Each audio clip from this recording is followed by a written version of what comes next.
नमस्कार साथियों, मैं हूं कमलेश कुमार सिंह, आपका दोस्त, आपका होस्ट। साथियों, आप सबका मेरे YouTube channel educational and technical master में स्वागत है।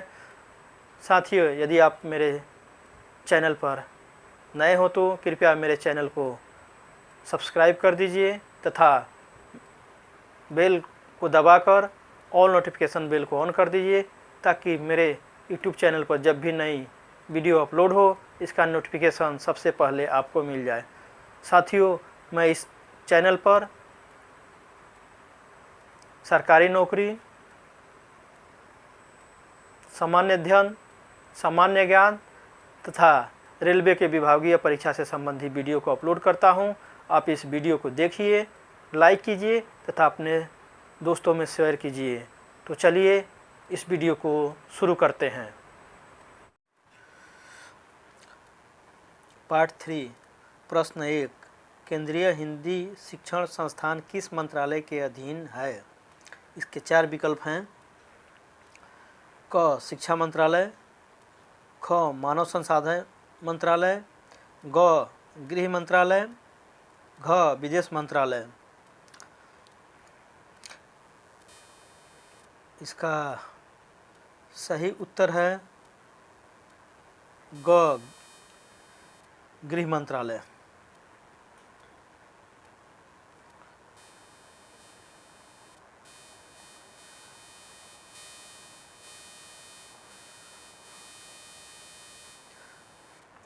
प्रश्न 2, कमलापति त्रिपाठी राजभाषा स्वर्ण पदक की पुरस्कार राशि क्या है? इसके 4 विकल्प हैं। 2000 रुपया, ख में 8000 रुपया, ग 5000 रुपया, घ 10,000 रुपया। इसका सही उत्तर है घ 10,000 रुपया।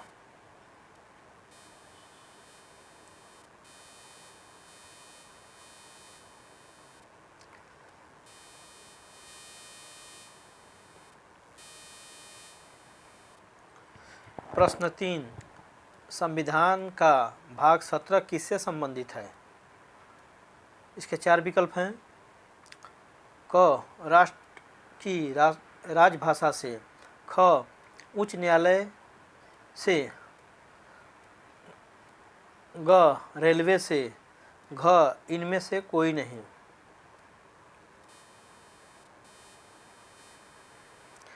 इसका सही उत्तर है क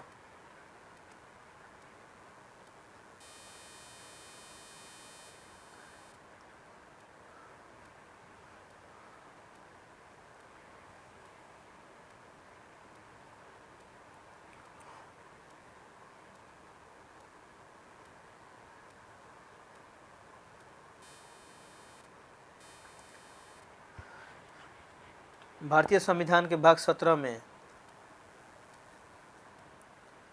संघ की राजभाषा के बारे में वर्णन किया गया है। इस भाग में कुल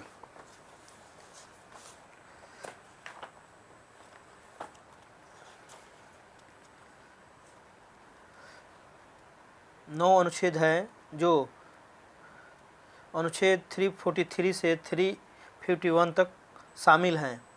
इसमें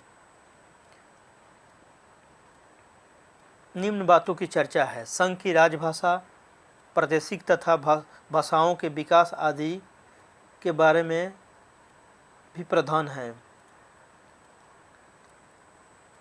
अगर इसका डिटेल्स में हम जाएं तो इसमें 343 से 351 अनुच्छेद तक निम्न बातों का वर्णन है। अनुच्छेद 343 में संघ की भाषा है।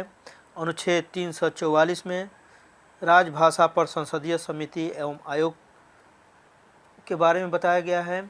अनुच्छेद 345 में राज्य की राजभाषा या राजभाषाएं के बारे में वर्णन है। अनुच्छेद 346 में राज्य के बीच अथवा राज्य और संघ के बीच पत्राचार की भाषा के बारे में वर्णन है। अनुच्छेद 347 में जन समुदाय की भाषा के बारे में वर्णन है। अनुच्छेद 348 में उच्चतम या उच्च न्यायालयों, संसद और विधानसभाओं में प्रयुक्त होने वाली भाषा का वर्णन है। अनुच्छेद 349 में अधिनियमित करने की प्रक्रिया का वर्णन है। अनुच्छेद 350 में व्यथा निवारण के लिए प्रयोग की जाने वाली भाषा का वर्णन है, जबकि अनुच्छेद 351 में हिंदी भाषा के विकास के लिए निर्देश दिया गया है। अनुच्छेद 351 सबसे महत्वपूर्ण है, जो हमारे हिंदी भाषा के विकास के लिए केंद्रीय सरकार को निर्देश दिया गया है। इसमें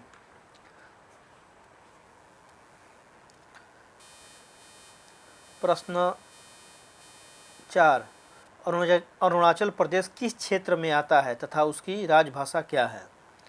इसके 4 विकल्प हैं। क क्षेत्र में हिंदी, ख क्षेत्र में प्राकृत, ग क्षेत्र में अंग्रेजी, ग क्षेत्र में पाली। इसका सही उत्तर होगा ग क्षेत्र में अंग्रेजी। हम अरुणाचल प्रदेश की राजकीय भाषा अंग्रेजी है और वह अरुणाचल प्रदेश ग क्षेत्र में शामिल है। हम जानते हैं कि राजभाषा नियम 1976 के अनुसार हमारे पूरे भारतवर्ष को 3 क्षेत्रों में बांटा गया है। पहला है क क्षेत्र, दूसरा है ख क्षेत्र, तीसरा है ग क्षेत्र। तो अरुणाचल प्रदेश ग क्षेत्र में शामिल है और उसकी राजकीय भाषा अंग्रेजी है, इसलिए इसका सही उत्तर होगा ग।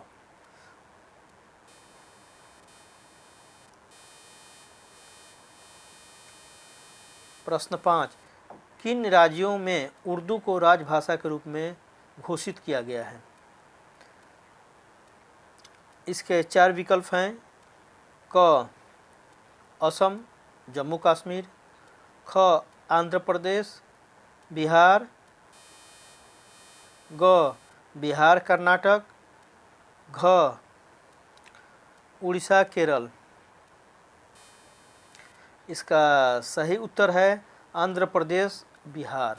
आंध्र प्रदेश और बिहार में उर्दू को द्वितीय भाषा के रूप में स्वीकार किया गया है। प्रश्न के अनुसार इसका सही आंसर ख होगा।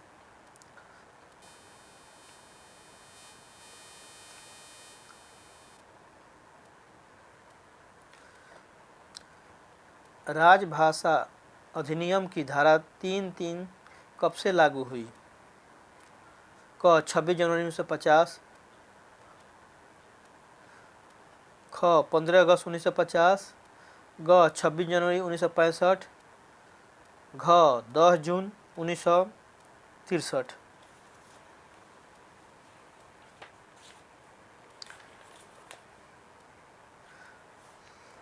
इसका सही उत्तर होगा 26 जनवरी 1965। ग आंसर सही है। राजभाषा अधिनियम 1963 का कुछ अधिनियम 26 जनवरी 1965 से लागू हुआ था।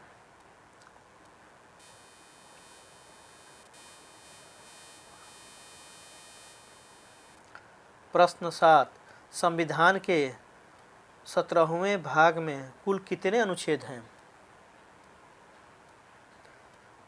क इसके 4 विकल्प हैं। क 16, ख 10, ग 9, घ 7।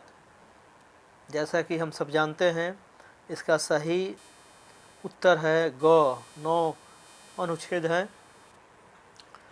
ये अनुच्छेद 343 से 351 तक हैं। कुल 9 अनुच्छेद हैं।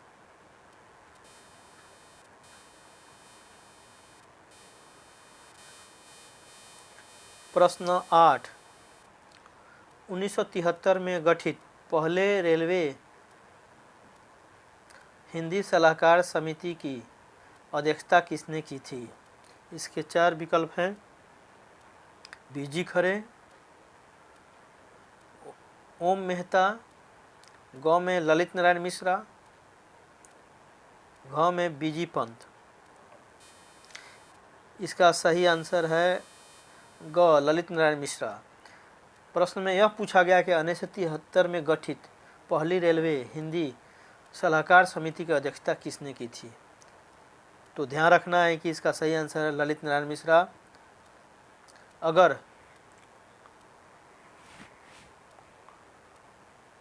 प्रथम राजभाषा आयोग का अध्यक्ष का नाम पूछा जाता है तो उसका आंसर होता बीजी खरे, लेकिन यहाँ पर पहले रेलवे हिंदी सलाहकार समिति की अध्यक्षता किसने की थी पूछा गया है, इसलिए इसका सही आंसर होगा ग ललित नारायण मिश्र।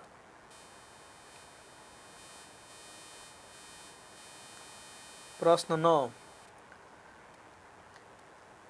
राजभाषा अधिनियम 1963 की धारा 7 का विषय क्या है। इसके 4 विकल्प हैं। राजभाषा के संबंध में संसदीय समिति, ख कतिपय दशाओं में राज्य अधिनियमों का प्राधिकृत हिंदी पाठ,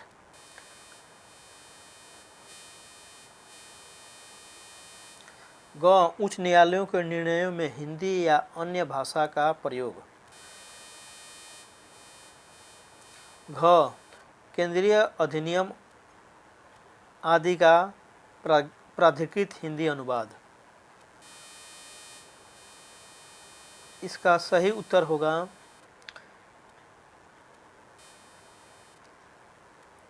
ग उच्च न्यायालयों के निर्णय में हिंदी या राजभाषा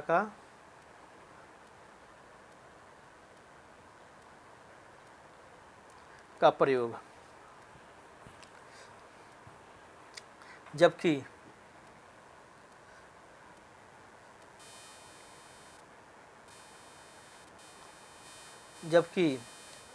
क विकल्प है राजभाषा के संबंध में संसदीय समिति, यह धारा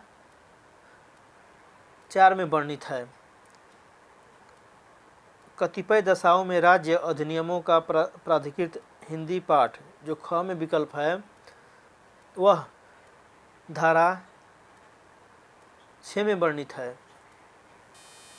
उच्चतम न्यायालयों के निर्णय में हिंदी या अन्य राजभाषा का वैकल्पिक प्रयोग, यह जो सही है धारा 7 में वर्णित है। केंद्रीय अधिनियम आदि का प्राधिकृत हिंदी अनुवाद, इसका वर्णन धारा 5 में है।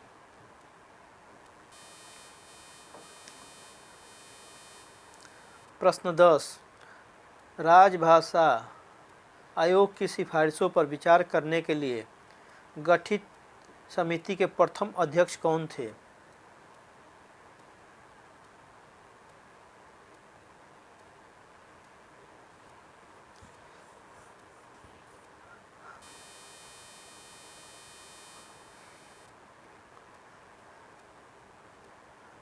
इसके 4 विकल्प हैं।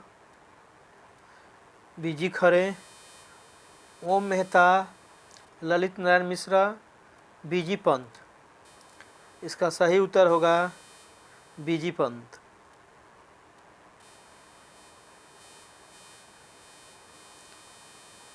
प्रश्न 11, रेलवे बोर्ड में हिंदी ब्रैकेट में संसद अनुभाग का गठन कब हुआ। इसके 4 विकल्प हैं। क 1963 ईस्वी में, ख 1960 ईस्वी में, ग 1967 ईस्वी में, घ 1976 ईस्वी में। इसका सही आंसर है ख 1960 ईस्वी में। यह रेलवे बोर्ड में एक अनुभाग का गठन हुआ था हिंदी के लिए, जो 1960 ईस्वी में हुआ था।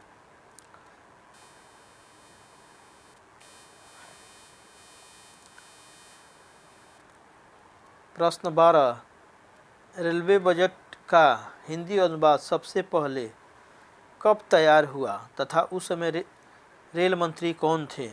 इसके 4 विकल्प हैं। क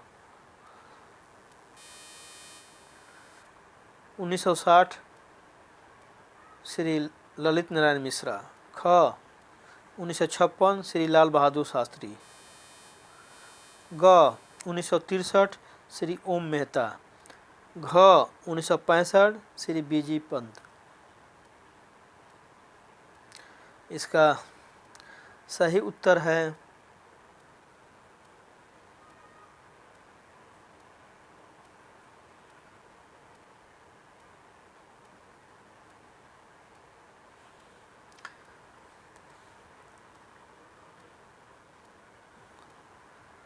ख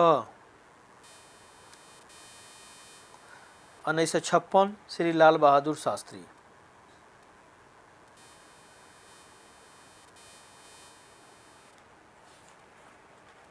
प्रश्न 13, राजभाषा कार्यान्वयन समिति की बैठक कितने महीनों में होती है?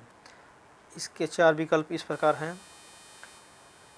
क 3 महीनों में एक बार। ख 6 महीनों में एक बार। ग 2 महीनों में एक बार। घ 12 महीनों में एक बार।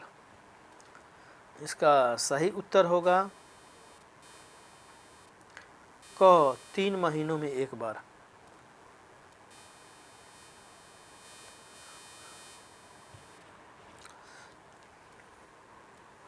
प्रश्न 14, राजभाषा पर वार्षिक कार्यक्रम कौन मंत्रालय तैयार करता है? इसके 4 विकल्प इस प्रकार हैं। क विज्ञान एवं सूचना मंत्रालय। ख गृह मंत्रालय। ग रेल मंत्रालय। घ विधि मंत्रालय। इसका सही उत्तर है ख गृह मंत्रालय। जैसा कि हम जानते हैं कि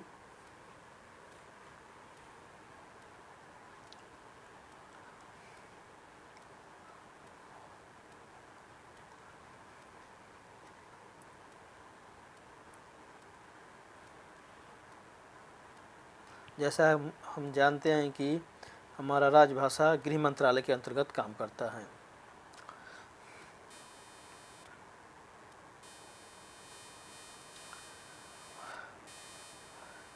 प्रश्न 15, रबड़ का मुहर किस भाषा में तैयार की जानी चाहिए? इसके 4 विकल्प इस प्रकार हैं। क हिंदी एवं अंग्रेजी भाषाओं में। ख प्रादेशिक भाषा एवं अंग्रेजी भाषा में। ग प्रादेशिक भाषा एवं हिंदी में। घ इनमें से कोई नहीं।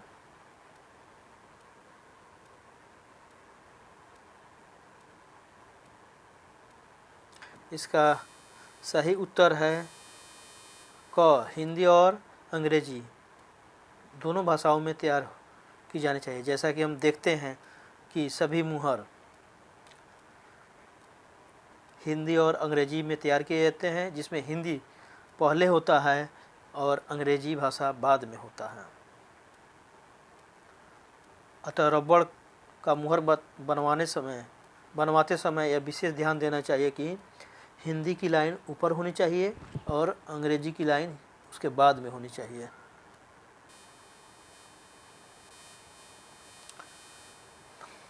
प्रश्न 16, नाम, पदनाम, साइन बोर्ड को किस भाषा क्रम में प्रदर्शित किया जाना चाहिए? इसके 4 विकल्प इस प्रकार हैं। क प्रादेशिक भाषा, हिंदी, अंग्रेजी। ख हिंदी, अंग्रेजी, प्रादेशिक भाषा। ग प्रादेशिक भाषा, अंग्रेजी, हिंदी। घ हिंदी, प्रादेशिक भाषा, अंग्रेजी। इसका सही उत्तर है क प्रादेशिक भाषा, उसके बाद हिंदी, उसके बाद अंग्रेजी। अर्थात जब हम कोई भी नाम, पदनाम, साइन बोर्ड अगर बनवाते हैं तो सबसे पहले हमारे उस प्रदेश की भाषा होनी चाहिए, उसके बाद हिंदी में लिखा होना चाहिए, उसके बाद वह अंग्रेजी में लिखा होना चाहिए। इसका ध्यान विशेष रूप से रखा जाना चाहिए।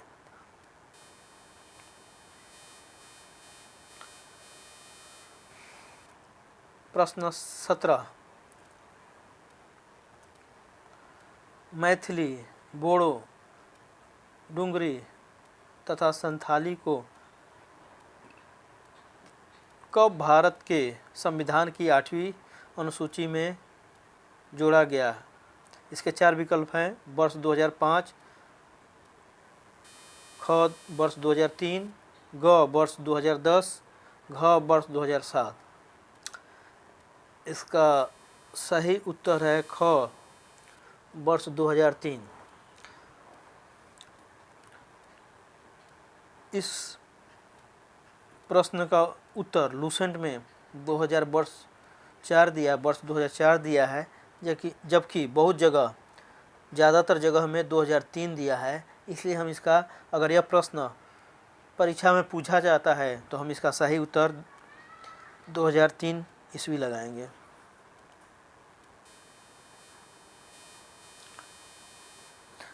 प्रश्न 18, राजभाषा नियम 1976 कब से लागू है?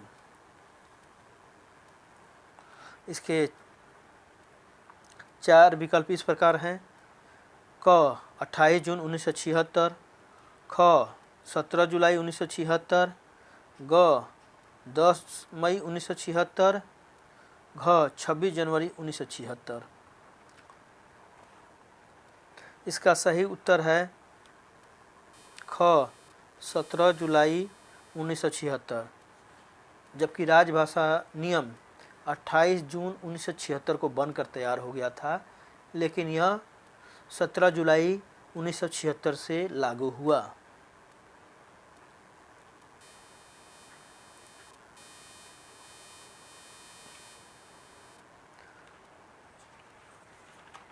प्रश्न 19,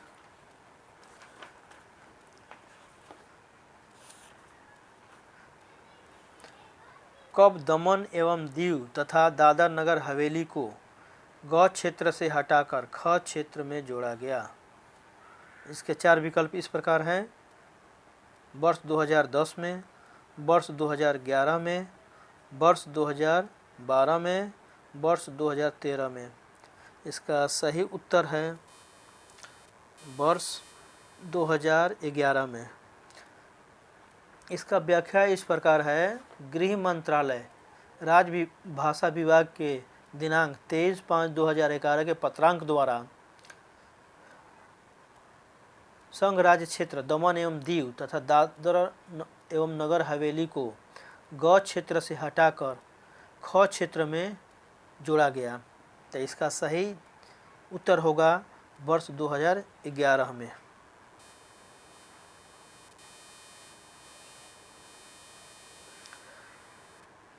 प्रश्न 20, भारतीय संविधान के किस अनुच्छेद में यह निर्देश दिया गया है कि केंद्र सरकार हिंदी के विकास एवं प्रसार के लिए विशेष कदम उठाएगा?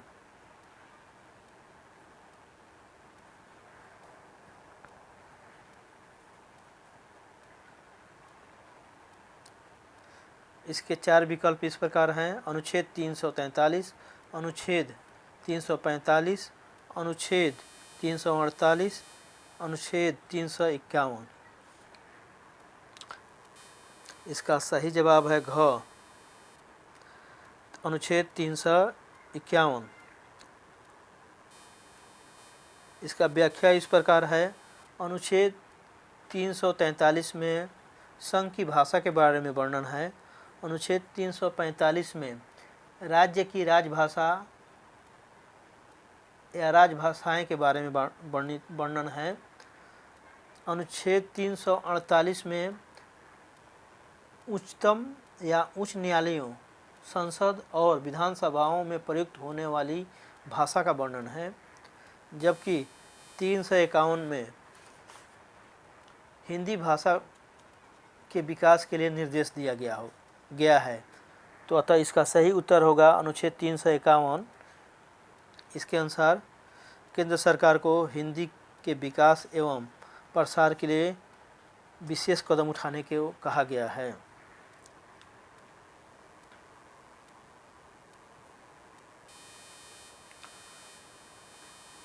प्रश्न 21, हिंदी माध्यम से संपूर्ण शिक्षा देने वाली कौन सी संस्था है? इसके 4 विकल्प हैं। केंद्रीय हिंदी संस्थान आगरा, ख में है केंद्रीय अनुवाद ब्यूरो दिल्ली, ग में है गुरुकुल कांगड़ी हरिद्वार, घ में है कोलकाता विश्वविद्यालय कोलकाता। इसका सही उत्तर है गुरुकुल कांगड़ी हरिद्वार। कांगड़ी एक जगह है उत्तराखंड में जो हरिद्वार के आसपास है, अतः इसका सही जवाब होगा गुरुकुल कांगड़ी। कांगड़ी में एक गुरुकुल है जो हिंदी माध्यम से संपूर्ण शिक्षा देने वाली संस्थान है।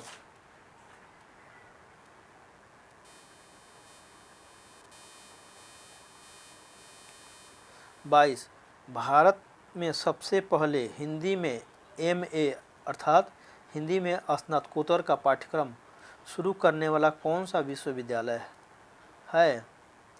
इसके 4 विकल्प इस प्रकार हैं। मुंबई विश्वविद्यालय, ख कोलकाता विश्वविद्यालय, ग पटना विश्वविद्यालय, घ दिल्ली विश्वविद्यालय। इसका सही उत्तर है ख कोलकाता विश्वविद्यालय सबसे पहले MA अर्थात हिंदी में स्नातकोत्तर का पाठ्यक्रम शुरू करने वाला पहला विश्वविद्यालय था।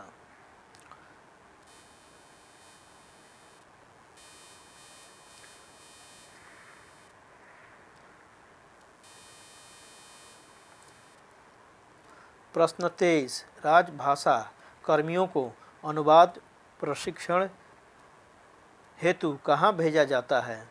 इसके 4 विकल्प इस प्रकार हैं।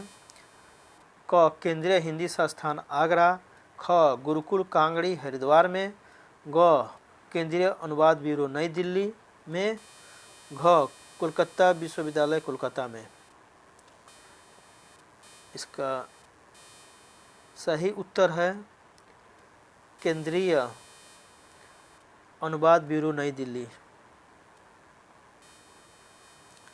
जैसा कि प्रश्न से ही पता चलता है, राजभाषा कर्मियों को अनुवाद प्रशिक्षण हेतु कहाँ भेजा जाता है, तो इसका सही उत्तर होगा ग केंद्रीय अनुवाद ब्यूरो नई दिल्ली।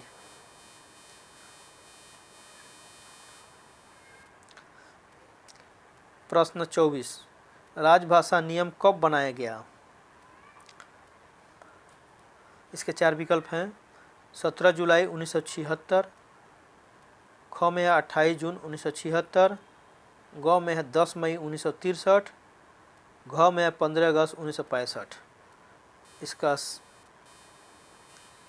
सही जवाब है ख 28 जून 1976। राजभाषा नियम 28 जून 1976 को बनाया गया, जबकि यह 17 जुलाई 1976 को लागू हुआ। अगर प्रश्न में राजभाषा नियम कब बनाया गया पूछा जाता है तो उसका सही जवाब होगा 28 जून 1976। अगर प्रश्न में यह पूछा जाता है कि राजभाषा नियम कब लागू हुआ तो इसका सही जवाब होगा 17 जुलाई 1976। तो यह विशेष ध्यान देने योग्य बात है।